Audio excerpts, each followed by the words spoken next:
نحمدہ ونصلی ونسلم علی رسولہ الکریم اما بعد فاعوذ باللہ من الشیطان الرجیم بسم اللہ الرحمن الرحیم۔ سلسلہ سیرت رسول عربی صلی اللہ علیہ وسلم کے حوالے سے ہماری ویڈیو نمبر 15 ہے، اور ہم اس سے پہلے والی ویڈیو میں سن 2 ہجری تک کے واقعات آپ کو بتا چکے ہیں، اور اس ویڈیو میں آپ کو سن 3 ہجری کے جو اہم واقعات ہیں وہ بتائیں گے، اور اس میں بھی خاص طور پہ غزوہ احد کے بارے میں، جو کہ ایک ایسا غزوہ تھا جس میں مسلمان جو ہے وہ غزوہ بدر کی طرح جیت رہے تھے، لیکن نبی پاک صلی اللہ علیہ وسلم کی نافرمانی کی اور نبی علیہ السلام کی بات نہ مانی، تو اس کی وجہ سے مسلمان جیتی ہوئی جنگ جو تھے وہ ہار گئے گویا کہ۔ تو غزوہ احد سن 3 ہجری میں ہوئی تھی، اور اس کا سبب جو تھا وہ غزوہ بدر تھا۔ غزوہ بدر میں چونکہ کافر ہار گئے تھے بری طرح، اور پورے عرب میں ان کی جو ہے رسوائی ہو گئی تھی، تو جب واپس لوٹے تو وہاں پہنچ کر جب ابو سفیان نے دیکھا کہ لٹ کر اور ہار کر واپس آئے اور بڑے سردار سب مر چکے ہیں غزوہ بدر میں، تو انہوں نے وہ جو مال تھا، جو سرمایہ تھا، جو ملک شام سے کما کر لا رہے تھے، تو وہ پورا کا پورا وہاں ان کے بیت المال میں رکھا ہوا تھا۔ تو جب دیکھا کہ ہار گئے ہیں تو انہوں نے قسم کھائی کہ ہم اس کا بدلہ لیں گے، اور اپنے جو ہے جو ہمارے مر گئے ہیں ان کا ہم بدلہ نبی علیہ السلام سے مسلمانوں سے لیں گے۔ چنانچہ ابو سفیان نے ان سب کو جمع کیا اور ان سب کو قسم دے کے کہا کہ تمہیں قسم ہے کہ مسلمانوں سے اس کا بدلہ لینا ہے، چنانچہ سرمایہ جمع کرو، جو ہم وہاں سے مال کما کر لائے ہیں، جو اصل مال ہے، راس المال جو ہے وہ تم واپس لے لو، لیکن جو نفع ہے وہ یہیں چھوڑ دو، اور اس کو ہم جمع کریں گے تاکہ اچھی طرح سامان و اسباب اور مال اور اسلحہ خرید کر مسلمانوں سے بدلہ لیں۔ چنانچہ سب لوگ راضی ہو گئے، اور انہوں نے بڑے اعلیٰ پیمانے پر تیاریاں شروع کی، اپنا راس المال لے لیا، اس نفع میں سے جو 50,000 پاؤنڈ کی مالیت کے برابر تھا اپنا اصل مال لے لیا، اور سارا منافع تھا وہ وہیں چھوڑ دیا۔ اس کے بعد ابو سفیان اور مختلف جو سردار باقی تھے ان کی کمانڈنگ میں مختلف علاقوں میں مختلف قبیلوں میں لوگ گئے، وہاں جا کے انہوں نے مسلمانوں کی برائیاں کی، غزوہ بدر کی باتیں بتائیں، اور لوگوں کو اکسایا، مسلمانوں کے خلاف جمع کیا، اور یوں کر کے 10,000 کا ایک لشکر، جو تقریباً 3,000 کا ایک لشکر جو ہے وہ انہوں نے تیار کر لیا، ایک بڑی تعداد تھی۔ اور اس کے بعد اگلے سال سن 3 ہجری میں یہ ماہ شوال میں تقریباً 12 سے 13 تاریخ ماہ شوال کی یہ لوگ نکلے، اور اس کے بعد احد جو انہوں نے جگہ طے کی تھی، احد جو ہے مکہ اور مدینہ کے درمیان میں ایک پہاڑی تھی، تو وہاں پر ان کو جنگ لڑنی تھی، چنانچہ وہاں پر یہ لوگ پہنچ گئے، اور وہاں سے مسلمان بھی خوب تیاری کی، نبی علیہ السلام نے حکم دیا، چنانچہ جو لوگ جنگ بدر میں رہ گئے تھے وہ بھی خوب تیاری کے ساتھ، تقریباً 1,000 کے قریب مسلمان تھے، وہ تیار ہو کے نکلے اور احد میں پہنچے، اور وہاں پہنچ کے نبی علیہ السلام نے سب جگہ تیار، اچھا اس میں سے 300 منافق تھے جو کہ مختلف ہیلے بہانے کر کے بھاگ گئے تھے، تو مسلمان تقریباً 700-800 کے قریب باقی رہ گئے تھے، اور مقابلے میں 3,000 کافر تھے۔ تو نبی علیہ السلام نے پھر سب کی پوزیشنیں متعین کی، کچھ تلوار والے تھے ان کو الگ جگہ متعین کیا، کچھ نیزے والے تھے، کچھ تیر کمان والے تھے، تو نبی علیہ السلام نے 50 تیر کمان جو تیر انداز تھے ان کو حضرت سیدنا عبداللہ بن جبیر رضی اللہ عنہ کی قیادت میں پہاڑی پر ایک کھڑا کر دیا، اس پہاڑی پر راستہ تھا اس طرف سے آنے کا۔ نبی علیہ السلام نے ان کو حکم دیا واضح الفاظ میں کہ اگر تم ہمیں دیکھو کہ ہم جنگ جیت گئے ہیں تو جب بھی تم اس جگہ سے نہیں ہٹنا جب تک کہ میں تمہیں منع نہ کروں، اگر تم ہمیں دیکھو کہ ہم ہار گئے ہیں، کفار جو ہے ہمیں قتل کر رہے ہیں، جب بھی تم یہ جگہ مت چھوڑنا جب تک میں حکم نہ دوں، اگر تم دیکھو کہ ہم جیت چکے ہیں، مال غنیمت لوٹ رہے ہیں اور کفار کو قیدی بنا رہے ہیں، جب بھی تم یہ جگہ نہیں چھوڑنا جب تک کہ میں حکم نہ دوں۔ چنانچہ 50 لوگوں کو وہاں پر مقرر کر دیا، اور وہ خوب لڑے، شروع میں وہ خوب لڑے، اور بعد میں آپ کو بتاتا ہوں کہ کیا ہوا۔ بہرحال جنگ شروع ہوئی، اور شروع سے ہی مسلمان جو ہے وہ حاوی تھے، اور مسلمان جو ہے وہ خوب زبردست طریقے سے لڑ رہے تھے، بے شمار واقعات ہیں۔ حضرت سیدنا ابو دجانہ کا واقعہ ہے،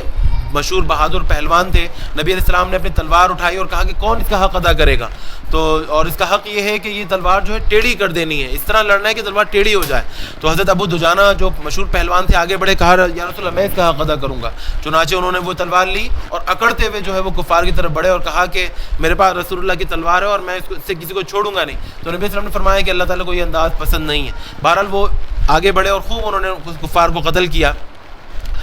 یوں ہی حضرت سیدنا امیر حمزہ، حضرت سیدنا علی المرتضیٰ رضی اللہ تعالیٰ عنہ، تو وہ بھی خوب جو ہے بہادری سے لڑے، اور باقی مسلمان بھی لڑے، اور چونکہ کفار خاصی بڑی تعداد میں تھے تو مسلمانوں کا بھی نقصان ہوا۔ تقریباً جنگ کے آخر میں تقریباً 70 مسلمان جو ہے اس میں شہید ہوئے، جس میں سے 66 جو ہے وہ انصاری تھے اور 4 مہاجر تھے، اور جنگ مسلمان تقریباً جیت ہی چکے تھے، لیکن ہوا یہ کہ جو 50 تیر انداز نبی علیہ السلام نے اس پہاڑی پر کھڑے کیے تھے، ان میں سے 40 لوگوں نے جب دیکھا کہ مسلمان جیت رہے ہیں، کفار بھاگ رہے ہیں اپنی جان بچا کے، تو انہوں نے کہا کہ بس اب تو ہم جیت ہی گئے، چنانچہ چلو ہم بھی چلتے ہیں اور مال غنیمت لوٹتے ہیں، باقی بھائیوں کی مدد کرتے ہیں۔ تو جو ان کے سردار تھے حضرت عبداللہ بن جبیر، انہوں نے منع فرمایا کہ نبی علیہ السلام نے ہمیں منع کیا ہے تو ہمیں یہیں رکنا چاہیے جب تک کہ نبی علیہ السلام منع نہ فرمائیں۔ تو بات کو ان کی ٹال دیا، اور یہ 50 میں سے 40 لوگ جو ہے وہ مال غنیمت لوٹنے اور کفاروں کو قیدی بنانے کے لیے چلے گئے۔ اچھا، ان کفار میں اس وقت حضرت سیدنا خالد بن ولید رضی اللہ عنہ، حضرت اکرمہ بن ابی جہل رضی اللہ عنہ، اس وقت تک کافر تھے یہ لوگ اور کافروں کی سائڈ سے لڑ رہے تھے۔ انہوں نے یہ چیز نوٹ کر لی کہ وہ جگہ خالی ہے، چنانچہ ان دونوں نے بھاگتے ہوئے لوگوں کو جمع کیا کفار کو، اور پیچھے کی طرف سے آ کر اس پہاڑی کی طرف سے حملہ کر دیا۔ چونکہ زیادہ لوگ تھے اور یہاں پر روکنے کے لیے خالی 10 تیر انداز باقی تھے، تو سخت حملے کے بعد انہوں نے وہاں سے ان سب لوگوں کو شہید کر دیا، 10 کو، اور پیچھے کی طرف سے حملہ کر دیا۔ جب پیچھے سے ان لوگوں نے حملہ کیا، حضرت خالد بن ولید اور اکرمہ بن ابی جہل نے، پورے لشکر نے، تو جو بھاگتے ہوئے کافر تھے انہوں نے بھی آگے سے حملہ کیا۔ نتیجے کے طور پہ مسلمان دو طرف سے جب حملہ ہوا، مسلمان جو ہے وہ گھبرا گئے اور حملے کے بجائے جو ہے وہ پیش قدمی کے بجائے پیچھے ہٹنے لگے اور اپنا دفاع کرنے لگے، اور اس چکر میں اس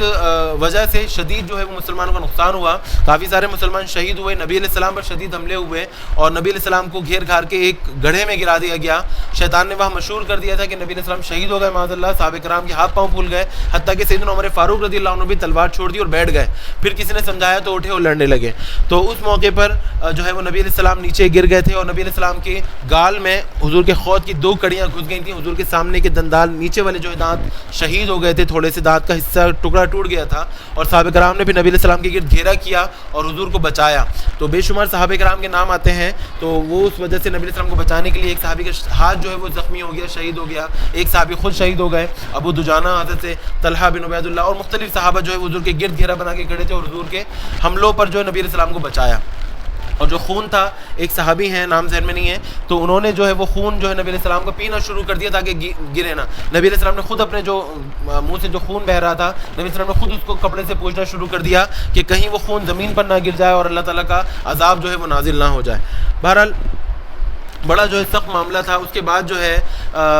کافی سارے مسلمان شہید ہوئے۔ حضرت سیدنا انس بن مالک کے چچا حضرت انس بن نضر رضی اللہ تعالیٰ عنہ، کہ جب نبی علیہ السلام کی شہادت کی خبر پھیلی تو یہ کھجوریں کھا رہے تھے، تو ان کو جب اطلاع ملی، انہوں نے کہا اب زمین میں ہمارے لیے کیا رہ گیا ہے؟ چنانچہ انہوں نے وہ کھجوریں پھینکی اور کہا کہ مجھے احد کی طرف سے جنت کی خوشبو آ رہی ہے۔ چنانچہ انہوں نے اپنی تلوار اٹھائی اور کافروں کے لشکر میں گھس گئے، خوب قتال کیا، خوب مارا، اور خوب ان کو تیر لگے، اور جب بعد میں ان کی لاش ملی، شہید ہو گئی ہے، اور جب بعد میں ان کی لاش ملی، حضرت سیدنا انس بن مالک فرماتے ہیں کہ ہم نے ان کی لاش پر زخم گنے تو 80 سے زیادہ ان کی لاش پر زخم تھے، اور سب سامنے کی طرف تھے، شہید ہو گئے۔ یوں ہی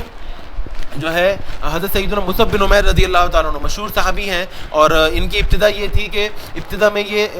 جب کافر تھے، مکہ میں رہتے تھے، تو ان کے اتنے امیر تھے یہ کہ یہ سونے چاندی کی برتنوں میں کھانا کھاتے تھے، اتنے ان کے غلام تھے کہ ان کو اٹھ کر پانی نہیں پینا پڑتا تھا۔ لیکن ابتدائی اسلام میں ہی یہ مسلمان ہو گئے، نبی علیہ السلام کی باتیں ان کے دل پہ اثر کر گئیں، حضور کی محبت ان کے دل میں گھر کر گئی، اور یہ مسلمان ہو گئے۔ اور مسلمان جو ہی ہوئے، ان کے والد نے ان کو عاق کر دیا، اپنے جائیداد سے نکال دیا، تو یہ نبی علیہ السلام کے ساتھ رہتے تھے۔ السابقون الاولون میں سے ہیں، شروع کے جو 40 صحابہ ہیں ان میں سے ان کا نام آتا ہے۔ چنانچہ جب سن 6 نبی یا 7 نبی میں جو اوس و خزرج کے لوگ نبی علیہ السلام کے پاس مسلمان ہونے کے لیے آئے، تو نبی علیہ السلام نے ان کو مدینہ بھیجا سب سے پہلے، اور ان کی تبلیغ سے پورا اوس و خزرج مسلمان ہوا۔ جنگ بدر میں بڑے شاندار طریقے سے لڑے، اسلام کا جھنڈا ان کے ہاتھ میں تھا، اور جنگ احد میں بھی ایک جھنڈا ان کے ہاتھ میں تھا، اور ان پر خوب شدید حملہ ہوا، جس کی وجہ سے ان کا ایک ہاتھ جو ہے کٹ گیا، تو دوسرے سے انہوں نے جھنڈا پکڑ لیا۔ جب دوسرا ہاتھ بھی کٹ گیا تو انہوں نے اپنے سینے میں وہ جھنڈے کو لگایا اور وہاں پر شہید ہو گئے۔ روایت میں آتا ہے کہ جب جنگ کے بعد نبی علیہ السلام نے ان کی لاش کو دیکھا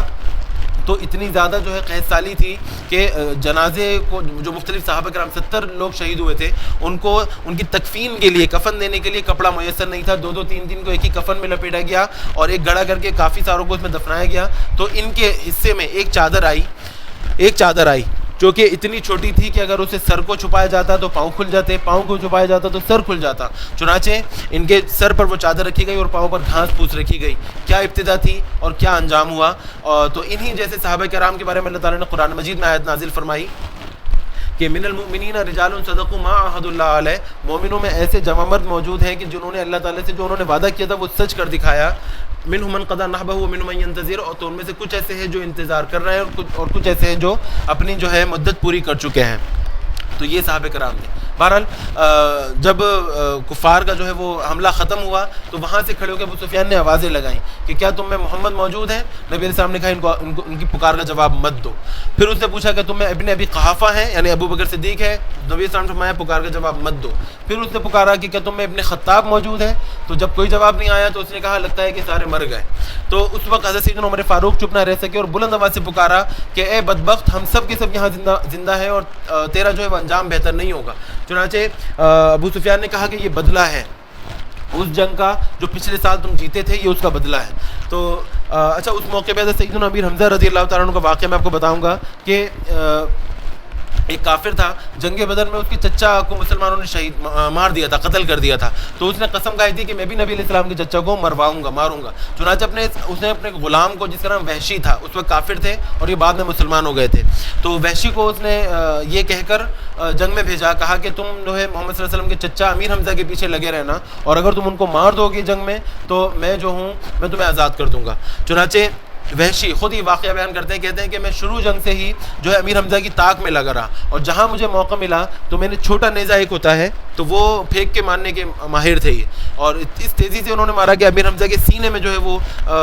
نیزہ جو ہے وہ گھس گیا اور پیچھے کی طرف سے نکل گیا اور شہید ہو گئے. اس نے جا کے بتایا کہ میں نے اپنا وعدہ پورا کر دیا، مجھے آزاد کرو. چنانچہ وہ جو تھا وہاں گیا اور جہاں کے امیر حمزہ کی لاش کا مسئلہ کر دیا، ناک اور کان سب کاٹ دیے، آنکھیں نکال دیں اور ان کا کلیجہ نکالا، چبایا، اور چبا نہیں سکو تو وہاں تھوک دیا. تو اور اس کے بعد جو ہے کہا کہ میرا بدلہ آج پورا ہو گیا. تو حضرت سیدنا امیر حمزہ کی لاش، جب نبی علیہ السلام نے جنگ کے بعد اپنے چچا کی لاش کو دیکھا تو حضور کی آنکھوں سے آنسو جاری ہو گئے، اور نبی علیہ السلام نے پھر ان کے حق میں دعائیں مغفرت کی اور ان سب کو پھر وہاں پر دفن کیا گیا.